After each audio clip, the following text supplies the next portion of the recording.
Okay gentleman, मुझे नहीं समझ लगती कि जो हमारा मीडिया है उसको क्या हो गया, जहाँ हमारे जो वहाँ डिफेंस एक्सपर्ट बैठते हैं, जो एनालिस्ट बैठते हैं to analyse this current scenario जो ईरान के और इजराइल जहाँ अमेरिकन तीनों के बीच में बना हुआ है, तो जब उसके ऊपर में एनालाइज करते हैं तो जो अभी करंट सिचुएशन चल रही है उसको इस तरीके से पेश किया जाता है कि जैसे कहीं ईरान बहुत कहीं अग्रेसिव है और ईरान कहीं बहुत ज़्यादा जैसे इजराइल के ऊपर में जाकर उसने कब्जा कर लिया जाके, जहाँ उसने पूरा अमेरिका के ऊपर में जाकर काबिज हो गया, जहाँ जो यूएसए के जो शिप है उसने कहीं डाउन कर दिए हैं, तब उसका बहुत बड़ा कोई डैमेज कर दिया हो तो इस तरीके से हम लोग पेश करते हैं कि ईरान बहुत हैवी है, ईरान बहुत अग्रेशन में है, ईरान बहुत जो है पावरफुल है, ईरान ने ये कर दिया, वो कर दिया, ऐसा कर दिया, वैसा कर दिया। और हमारे मीडिया में पूरा हंगामा, हर एक चैनल, जितने भी आप चैनल घुमा के देख लो, और उसी साथ ही साथ जो हमारे जो एनालिस्ट बैठते हैं, जहाँ हमारे जितने डिफेंस एक्सपर्ट बैठते हैं, वो भी उन्हीं के चक्कर में वो वहाँ फंस जाते हैं जाके बैठ के। तो उनको देखें, जो मीडिया वाले बंदे हैं उन्होंने तो एक अपनी न्यूज़ लगानी है, और न्यूज़ का थोड़ा हो सकता है कई बार ऐसा भी होता है कि उनका जो ट्रेंडिंग के हिसाब से या उस तरीके से भी उनको एनालाइज करना पड़ता है कि किधर का कौन सा एंगल चल रहा, तो उस हिसाब से हो सकता है कि वो थोड़ा बहुत उसको मतलब अट्रैक्टिव कर रहे हों। लेकिन जो हमारे वहाँ एनालिस्ट बैठते हैं उनके पास में तो बहुत वाइड एक्सपीरियंस है, एंड उनके पास तो कोई ऐसा है नहीं कि उन्होंने किसी फील्ड की नॉलेज ना हो, तो they can easily assess that कि ईरान की डैमेज कितनी हुई है और इजराइल की लॉसेस और डैमेज कितनी हुई है, जहाँ मान लिया कि अमेरिकन फोर्सेस का सो फार अभी डैमेज कितनी हुई है। तो वो तीनों चीज़ों से हो सकता है। हाँ देखें, जो ईरान है, ईरान के ऊपर जितना भी ईरान अभी अटैक कर रहा है, जहाँ से दैट कि वो नाइबर कंट्री के ऊपर में अटैक कर रहा है, जितने भी वो बात तो कहता है कि भाई मैं उनके बेसिस पे अटैक कर रहा हूँ, जो अमेरिकन बेसिस है उसके ऊपर मैं अटैक कर रहा हूँ, लेकिन वो अटैक उनके जो सिविल एरिया है वहीं कर रहा है, जहाँ उनके जो डिपो वगैरह है, ऑयल डिपो है, उन पे ऊपर अटैक कर रहा है, जहाँ उनके वाटर का कोई रिसोर्सेज वगैरह है जो ड्रिंकिंग वाटर वाले, उसके ऊपर में वो अटैक कर रहा है। ठीक है, तो ऐसा नहीं है कि मतलब जो ईरान है वो खाली उनके साथ में दोस्ती निभा रहा तो उनको ये कह रहा है कि नहीं नहीं मैं आपके ऊपर अटैक नहीं कर रहा, मैं तो अमेरिकन फोर्सेस के ऊपर अटैक कर रहा हूँ। ऐसा नहीं है। इसको पता है, ईरान को पता है कि अमेरिका का जहाँ इजराइल का बहुत बड़ा नुकसान नहीं कर सकता, ये नुकसान बहुत बड़ा नुकसान हम लोग उसको मानते हैं कि जो उसका जो मिलिट्री एसेट्स है, जहाँ उसकी जो मिलिट्री के जो बंदे हैं उनके ऊपर में बहुत ज़्यादा कैजुअलिटी बढ़ जाए। ठीक है, तो उन चीज़ों को होता कि जहाँ उसके अलावा जो उसके स्टेट को फंक्शन करने के लिए, एक कंट्री को चलाने के लिए एसेट्स है, उसकी जहाँ वाटर सप्लाई है, जहाँ उसकी इलेक्ट्रिक सप्लाई है, जहाँ उसका से दैट के कोई सैटेलाइट सिस्टम है, जहाँ उसका से दैट के एयरपोर्ट वगैरह है, जब कोई ऐसी चीज़ें उसकी डैमेज कर दे, आज की तारीख तक ईरान से कोई भी जो है इजराइल का और अमेरिका का कोई शिप भी, छोटी क्लास का शिप भी उसका जो है सिंक नहीं हुआ, किसी को डाउन नहीं कर पाया, किसी को हिट नहीं कर पाया। ठीक है, इसने मिसाइल्स फायर करे हैं, और वो जो इसने मिसाइल्स फायर करे हैं उस मिसाइल्स का सारा इनको दोनों कंट्रियों का, इजराइल और अमेरिका को पता था कि इसके पास में ये कैपेबिलिटी है। उसी कैपेबिलिटी की वजह से तो ये वार हो रही है आज। उसी कैपेबिलिटी को डाउन करने के लिए या उसी कैपेबिलिटी को न्यूट्रलाइज करने के लिए ही तो सारा वार चल रहा है। ठीक है, तो मेरा इसमें यही कहना, मैं जेंटलमैन इसमें ये आपको फिर स्पष्ट कर देना चाहता हूँ कि मैं ईरान के अगेंस्ट नहीं हूँ, जहाँ मैं ईरान के विरुद्ध में नहीं हूँ, ना मैं अमेरिका और इजराइल के साथ खड़ा हूँ, लेकिन मुझे ये है कि जो निरपक्ष रह के हमने बात करनी है, जहाँ एक बिल्कुल मतलब एक ओपिनियन रखना है, निरपक्ष ओपिनियन रख देना है, वो होना चाहिए। वो हम लोग नहीं कर रहे। उसमें हमारा जैसे हमारा जिस टाइम पाकिस्तान के साथ में हमारा एंगल फंसा हुआ था ऑपरेशन सिंदूर के दौरान में, तो इंडिया ने पहली बात तो इंडिया का जो फर्स्ट टारगेट था जिस टाइम पाकिस्तान को चैलेंज करा हुआ था, जब पाकिस्तान को अलर्ट करा हुआ था कि भाई हम लोग आपके जो है हम लोग हिट करेंगे, ठीक है। और साथ ही साथ दूसरी स्टेटमेंट ये थी कि हम लोग जो पाकिस्तान के यहाँ से टेररिस्ट अटैक हुए हैं, हमारा जो पहलगाम में नुकसान किया गया हमारे सिटीजन का, उन टारगेटों को न्यूट्रलाइज किया जाएगा। तो जो पहला मिशन था हमारे जितना भी फोर्सेस का, वो उतना ही था कि उसके टारगेट डैमेज करने तक था, उसके आगे बढ़ाने तक नहीं था। उसको तो बाद रिस्पॉन्ड जब वो करता है तो उसके बाद में ब्रह्मोस भी चलती है, हमारी जो एयरफोर्स है वो भी अपना पूरा प्रदर्शन करके दिखाती है कि हमारे में कितना दम है, और हमारी सारी फोर्सेस उसको पूरा जो है डैमेज करती है। उसके साथ में जो है उसका जो प्राइम मिनिस्टर है उसकी भी साथ ही साथ इंटरव्यू आती है कि भाई इन्होंने ब्रह्मोस से अटैक किया। उसी के साथ ही साथ जो है उनका जो मीडिया है वो भी रिपोर्ट करता है, साथ ही साथ जो है उनके बंदे जो है वो यूट्यूब वगैरह पे जो वीडियो पा रहे हैं कि कहाँ कहाँ क्या डैमेज हुआ। लेकिन क्या हो गया कि जो परसेप्शन की वार जिस टाइम शुरू होती है मीडिया में, तो जितना वेस्टर्न मीडिया था उस टाइम सारे का सारा वेस्टर्न मीडिया पाकिस्तान के साथ खड़ा था। पाकिस्तान का मीडिया जो है वो सारे का सारा फिर उसी चीज को ट्रेंड को फॉलो करते हुए इंडिया के ऊपर में, या इंडिया के अंदर भी जो एक थर्ड वर्ल्ड की दुनिया बैठी हुई है, वो सारे ये कह रहे थे कि नहीं यार उन्होंने हमारे जो रिफाल है 5-7 जो डाउन किए हुए, ये करा वो करा। अरे भाई अगर रिफाल डाउन हुआ, जहाँ हमारे कोई बेसिस का लॉस हुआ, जहाँ कहीं ना कहीं कोई टारगेट हिट हुआ है, तो आज की तारीख में हर एक बंदा कैमरा जेब में डाल के मोबाइल डाल के घूमता है। तो ऐसी तो कोई हो नहीं सकता कि वो कोई वीडियोग्राफी ना करी हो जहाँ उन चीज़ों को पता ना लगे। फिर कहीं जो फाइटर गिरता है तो उसके लिए बहुत सारा स्पेस जो है वो बर्न हो जाता, वहाँ स्पॉट क्रिएट हो जाता, वहाँ काफ़ी उसके जो है रैकेट्स रह जाता है, तो पता लगता है फटते नहीं। इतनी जल्दी तो है नहीं कि कोई रातों रात उसको कोई चीज़ें उठा ले। तो मेरा इसमें सिंपल सा कहने का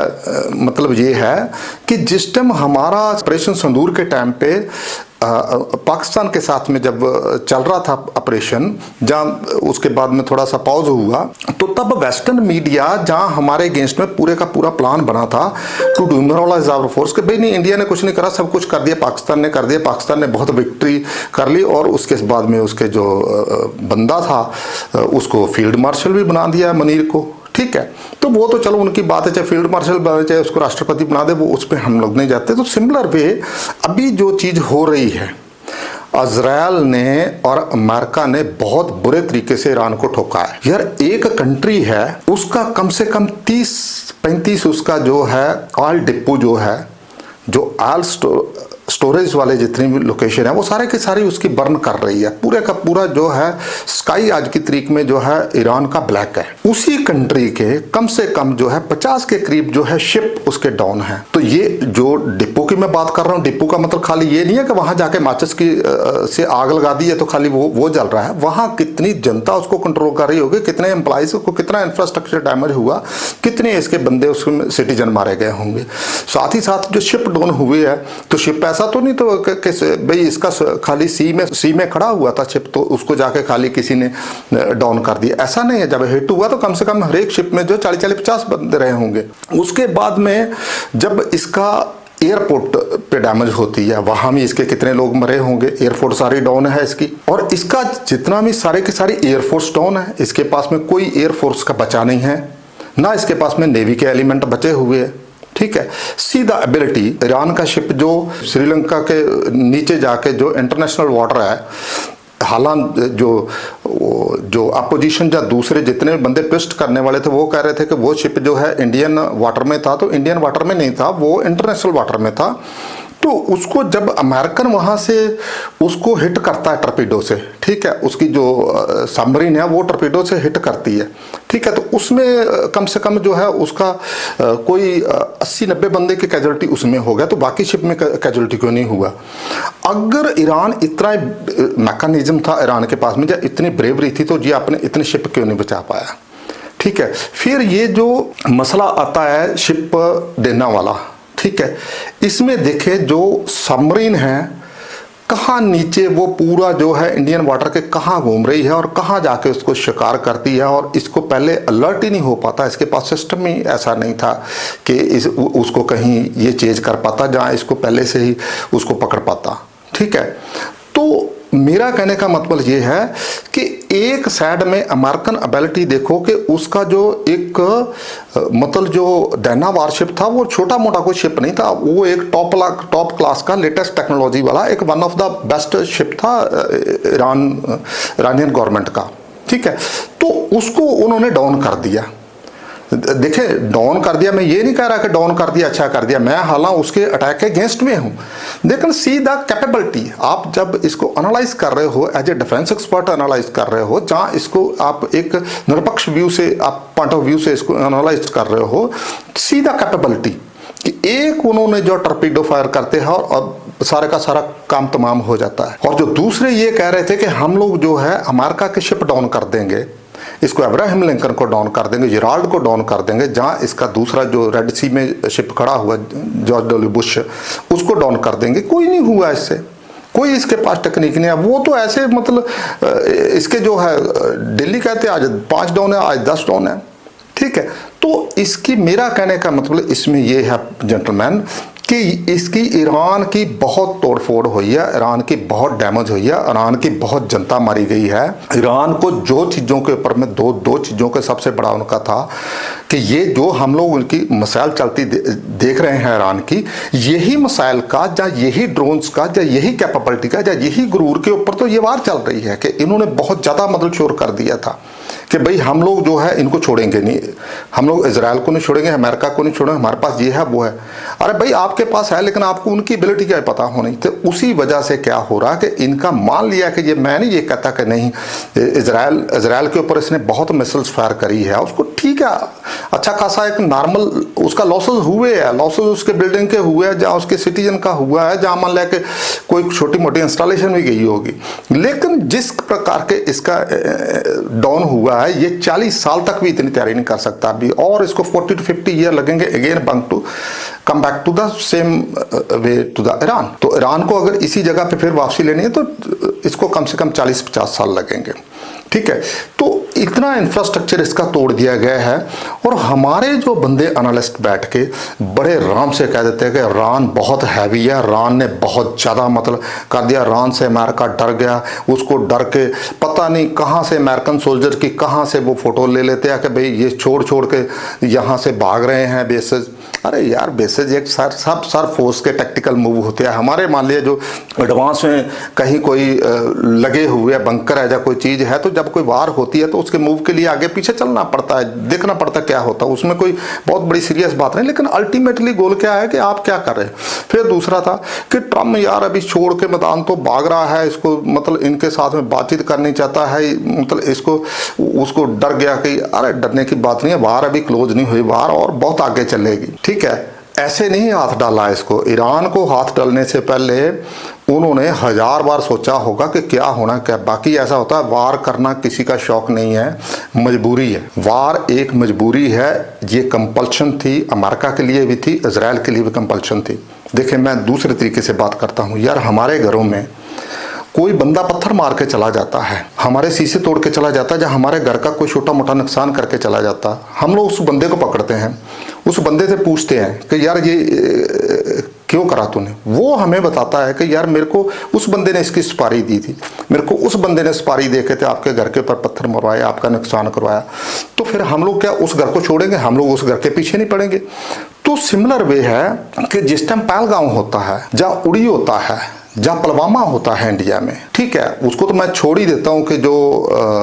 मुंबई वाला जो 26/11 होता है कि उस टाइम की सरकार का कोई जवाब नहीं था, उसको मैं नहीं इसमें काउंट कर रहा। लेकिन जब हम लोग ये तीनों J&K की बात कर रहा हूँ,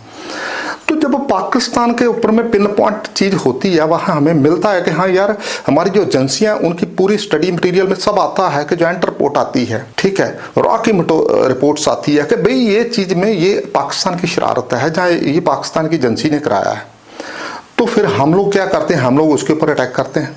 हम लोग को जवाबदारी देते हैं, क्यों हमारी जीरो टॉलरेंस की पॉलिसी पे हम लोग काम करते हैं, ठीक है। हाँ ये जो अभी मोदी गवर्नमेंट कर रही है, हो सकता है कि जो पहले UPA 1 और UPA 2 मॉडल थे उन्होंने नहीं कभी करी, हो सकता है कि उनकी ये समझ में भी ना आए, ठीक है। लेकिन एक सुरक्षित कंट्री के लिए अगर आप इतना बड़ा डिफेंस लेके चले हो और आप एक कंट्री की मजबूती देखनी चाहते हो, तो मजबूती इसमें होती है कि इंटरनल भी आपके अगर कोई थ्रेट होगी तो रिप्लाई उसका भी दिया जाएगा, एक्सटर्नल भी थ्रेट होगी तो रिप्लाई दिया जाएगा। तो सिमिलर वे जब इजराइल के ऊपर में इतना बड़ा अटैक हो जाता, हमारा पहलगाम में 20-25 जो हमारे सिटीजन थे, एक का भी लॉस जो है वो लॉस तो लॉस है, बट हमारा 20-25 सिटीजन का जो लॉस हुआ था हमें बहुत पिंच कर गया। हमारी पूरी जो नेशन थी उसके बीच में पूरा फायर आ गया था कि पूरी आग लग गई थी कि यार ये हुआ कैसे, कि कैसा कर सकता हमारा कोई नुकसान। हमारे मीडिया में बहुत हल्ला गुल्ला, सारी चीज मतलब जस्टिफाई था, रोष था, हमारे कंट्री के जो जनता थी उसका जस्टिफाई रोष था। तो उसी रोष के हिसाब से हमने जब उसको जवाब देते हैं, अटैक करते हैं, तो अगर इसमें जब उनको क्लियर कट पता है कि इसमें जो अक्टूबर 2023 को उसके ऊपर अटैक होता है, उसके 1200 नागरिक मारे जाते हैं, उसका बहुत बड़ा लॉसेस होता है, तो क्यों नहीं वो जवाब देगा। हमारा जो मीडिया में भी जहां एनालाइज वाले बैठते हैं तो ये तो कह देते हैं कि यार इजराइल ने जहाँ यूएसए ने इसके ऊपर में पंगा लिया। अरे यार पंगा तो लिया, लेकिन जब अगलों का जैसे इंडिया का जीरो टॉलरेंस वाला फार्मूला चल रहा है तो वैसा ही उनका जीरो टॉलरेंस का फार्मूला है, तो वो क्या करेगा। ठीक है, मैं जिस टाइम इसमें 24 में फर्स्ट रील बनाई थी तो उस टाइम भी मैंने कहा था कि देखिए पहला जो हिसाब किताब होगा हमास से, जो पहला हिसाब किताब है वो होगा हमास का। हमास को पूरा निपटा दिया जाएगा। हमास का निपटाने के बाद में उसके बाद में नंबर 2 पे हिजबुल्लाह भी बारी आएगी। तो जिस टाइम हमास को वो ठोकरा था उसी टाइम जो हिजबुल्लाह जो था बीच में फायर करता था, लेकिन वो साइलेंट रहते, ज्यादा ने थोड़ा रिस्पॉन्स करके साइलेंट हो जाते थे। जिस तरीके से अभी ब्रूट में कार्रवाई हो रही है, हिजबुल्लाह पे कार्रवाई हुई, उस टाइम वो देख रहा है हमास को। जैसे हमास निपट गया, उसकी लीडरशिप निपट के उसके बाद में हिजबुल्लाह पे आ गया। हिजबुल्लाह पे आने के बाद में उसने हूती को ठोकना शुरू किया। हूती को ठोकने के उसी टाइम मैंने बोला था कि आंच जो है ईरान पे भी आएगी, क्योंकि ये सारे के सारे जो है प्रॉक्सी उसी की क्रिएट करी हुई, इसके पीछे ईरान काम करवा रहा है, ईरान के ऊपर आएगा। ठीक है, एक जो नॉर्मल सिटीजन इसको ना समझ पाए, जहां जिसका किसी का एंगल इसमें कुछ और है, वो ना समझ पाए, जिसको मैं थर्ड वर्ल्ड की दुनिया कहता हूं, वो अलग बात है। लेकिन हमारे जो एनालिस्ट या डिफेंस एक्सपर्ट उधर बैठे हैं उनके पास बहुत अच्छा एक्सपीरियंस है, बहुत बड़ी बड़ी पोस्टों पे रह चुके हैं, तो उनको इसका जो एनालाइज बिल्कुल जस्टिफाइंग करना चाहिए कि नहीं यार ये ईरान को भी सुधरना पड़ेगा, ईरान का ये जो तरीका गलत था। देखिए मान लिया कि नेतन्याहू से कोई डिफरेंस है, इजराइल से डिफरेंस है, लेकिन यार जो उसके गरीब सिटीजन मारे गए, एक फेस्टिवल मनाते, उनसे क्या हमारे जो सिटीजन जो पहलगांव में गए हुए थे उनका क्या उसमें कोई था इस सब्जेक्ट के साथ में लेना, JNK के साथ में, जहाँ इंडिया और पाकिस्तान के बीच में कोई सब्जेक्ट के साथ में लेना था, जहाँ मनीर के साथ में उनकी कोई दुश्मनी थी। ठीक है, वो बेचारे अनसर्ट सिटीजन थे, लेकिन आपने बंदे शरारत करके भेज दिया, उनको मार के तो चलते बने, कितने घर बर्बाद हो गए। तो ये जो मूर्खता वाला काम है, कहीं ना कहीं जो ईरान है, ईरान को भी थोड़ा सा इसमें समझने की बहुत जरूरत है। जो ईरान का जो मूव था, सारे का सारा मूव गलत था, इस मूव को जस्टिफाई नहीं कर सकता। मुझे पता है कि हमारे जितने भी सिटीजन बैठे हुए वो जस्टिफाई नहीं कर सकते। देखिए फिर इसमें एक एंगल आ जाता है कि हमारा ईरान के साथ में फ्रेंडशिप है, अपोजिशन भी कहती है, बाकी भी कहते हैं, मैं भी कहता हूं कि ज्यादा हमारी ईरान के साथ में फ्रेंडशिप है। ठीक है, हमारा उधर चबहार पोर्ट के ऊपर में जो है हम लोग वहां से सेंट्रल एशिया के लिए जाते हैं, अफगानिस्तान के साथ में ट्रेड का, ठीक है, ओके। बट यार अगर मान लिया कि ईरान के और इजराइल के दोनों के डिफरेंसेस है,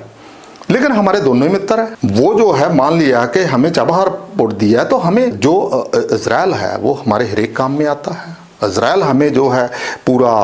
मिसाइल्स एंड ड्रोन्स वगैरह देता है, जिसको हम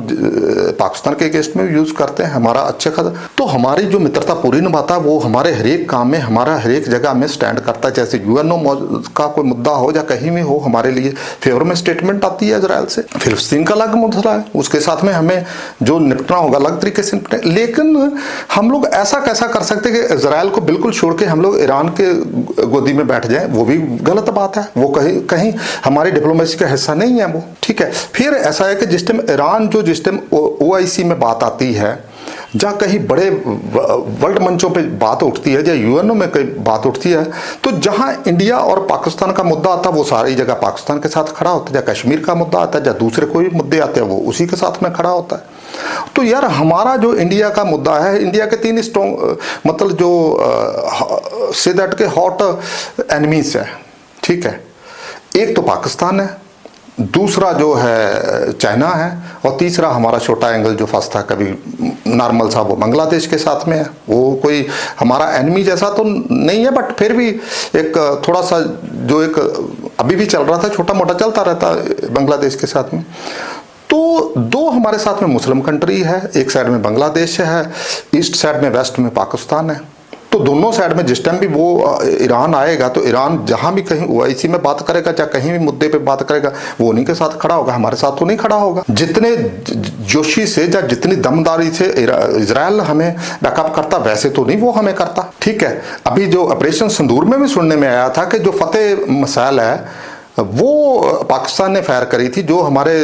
जो एयर डिफेंस था उसने उसको चेज किया था और डाउन किया था। तो ऐसा कैसा हो सकता? तो ईरान से हमें बहुत ज़्यादा नहीं, हाँ ईरान के साथ में हमारा पीपल टू पीपल कॉन्टैक्ट बहुत अच्छा है, ईरान के साथ में हमारी ट्रेडिंग अच्छी है, ईरान के साथ में हमारा जो चबहार बड़ा प्रोजेक्ट है वो ठीक चल रहा है। ठीक है, तो उसमें हमें कोई फर्क नहीं पड़ता। फिर देखें यार, ईरान का देखें, अभी जो मान लिया कि ईरान की वार जो चल रही है इजराइल के साथ में या यूएस के साथ में चल रही है, आप ठीक है ओके उसके बेस पे अटैक करिए, लेकिन उसके ऊपर सिविलियन के ऊपर में, तो ये जो है उसके सिटीजनों पे अटैक कर रहा है। ठीक है, देखिए जो इजराइल है या यूएस फोर्सेस है वो इसके जो एसेट है उसको हिट कर रहे हैं, उसमें रिफाइनरी लगा लो, जा उसके डिपो जो ऑयल डिपो है उसको लगा लो, जा उसके एमिनेशन डिपो है उसके ऊपर टारगेट कर रहा है, जा मिसाइल्स के जो डंप है उस पर टारगेट हो रहे हैं, जा ड्रोन कैपेबिलिटी को न्यूट्रलाइज करने के लिए उसके ऊपर में टारगेट किया जा रहा है, जा उसकी नेवी है, जा एयरफोर्स है। तो जो इजराइल एंड अमेरिकन फोर्सेज है they don't want to waste their the ammunitions. ठीक है, वो जो है बिल्कुल पिन पॉइंटर स्ट्राइक करके इसका जो एसेट्स है उसी के ऊपर में मतलब वो अटैक कर रहे हैं। ठीक है, लेकिन वेयरएज ये क्या कर रहा है कि इसको एक बस बटन दबाना है, मिसाइल चलानी है, इसको कोई आगे ये नहीं तय करना है कि इसने एसेट को टारगेट करना, क्या करना है, इसका मोटिव है बस दहशत खड़ी करनी है कि हाँ मैंने मिसाइल चला दी है और वहाँ पता चले कि हाँ ईरान से मिसाइल लॉन्च हुई है और वहाँ जाके जो है इजराइल में पहुँच गई है, इजराइल में जाके गिर गई, उसके सिटीजन पे गिर रही है, कहाँ गिर रही है, उसके शहर पे गिर रही, उसको कोई लेना देना नहीं। ठीक है, हाँ कोलेटरल डैमेज होती है, नॉर्मली आपके टारगेट जो होते हैं मिलिट्री एसेट पे होते हैं उसके साथ में कहीं सिविल एरिया में गिरता है जहाँ कोई ना कोई कोलेटरल डैमेज हो जाती है। लेकिन आपका तो इसका तो जो ईरान का मुद्दा है जो देखते हैं आप, जितना भी रिपोर्टिंग हो रहा है मैक्सिमम जो है जो इसके पड़ोसी नेबर कंट्रीज है वो सारे वो भी इस्लामिक कंट्री है। ठीक है, वो उनके भी जो है होटल्स पे जहाँ उनकी सिविल इंस्टॉलेशन पे जहाँ उसके जितने भी सिविल पॉपुलेशन वाला एरिया है तो उसके जो बंदों को टारगेट बनाया करा जा रहा है। तो मुझे लगता है कि ईरान को थोड़ी समझदारी करनी होगी कि ठीक है वार जोन में है, वार जोन में आप अप्लाई कर रहे हो, लेकिन ये कोई तरीका नहीं है। ठीक है, तो साथ ही साथ मैं फिर अपने मेन पॉइंट पे आऊँगा कि मेरा ये कहना है कि जो हमारा मीडिया है उसको थोड़ा वेस्टर्न न्यूज़ से थोड़ा सा मुझे लगता है कि रिपोर्टिंग देख के कहीं उसी के कॉपी के चक्कर में पड़ गया कि हमने मतलब रिपोर्टिंग करनी है। ठीक है, तो आपको अगर जब आप रिपोर्टिंग कर रहे हैं तो हमारे लिए जो है ईरान और इजराइल में हम लोग किसी को इस टाइम में ना दोस्त मान सकते ना एनिमी मान सकते हैं। ठीक है, हमारे लिए दोनों न्यूट्रल है, इसीलिए कोई गवर्नमेंट का भी कोई बहुत ज़्यादा इसमें कोई स्ट्रॉन्ग स्टैंड किसी के लिए नहीं है कि इसमें क्या किया जाए। ठीक है, तो हम हालांकि हमारा जो कंट्री है, जहाँ हमारी गवर्नमेंट है, जहाँ हमारे जितनी भी पब्लिक है, दे डोंट वांट के any type of war between that Israel and Iran. ठीक है, लेकिन वो हो रहा है, अभी क्या करें, इसमें हमारा कोई इसमें कोई है नहीं है। ठीक है, हमारे कहने पे तो ना रुकने वाला है तो ना हम वार को शुरू कराने वाले हैं। तो मेरा कहने का मतलब है कि जो हमारे एक्सपर्ट बैठते हैं, जो हमारे डिफेंस एक्सपर्ट बैठते हैं, जहाँ न्यूज़ एनालिस्ट बैठते हैं, उनको थोड़ा सा जस्टिफाई करना चाहिए कि ऐसा नहीं है कि एक बंदे की इतनी मार पड़ गई है, उसको उसकी इतनी तोड़फोड़ हो गई है, उसके अंदर पूरी डिस्ट्रक्शन हो गया,